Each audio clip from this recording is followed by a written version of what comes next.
Mga rason kung bakit hindi makatingin ng diretsyo sa mga mata mo ang partner mo.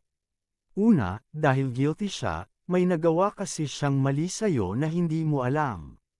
Pangalawa, dahil nakokonsensya siya, naging mabuti ka kasing partner sa kanya subalit heto siya ginawan ka ng hindi maganda. Pangatlo, dahil balisa siya kaya ayaw niyang makahalata ka na may pinagdadaanan siya. Pang-apat, dahil naiilang siya lalo na at tinitingnan mo siya na parang nagdududa. Pang-lima, dahil stress siya lalo na at masyadong demanding ang karelasyon niya at ayaw niyang makahalata ka. Pang-anim, dahil kulang ang perang iaabot niya sa'yo at ayaw niyang malaman mong may kaati ka na sa kinikita niya. Pang-pito, dahil nagsisisi siya, pinaglilangkuran ka niya ng maayos ngunit nagawa ka pa rin niyang lokohin.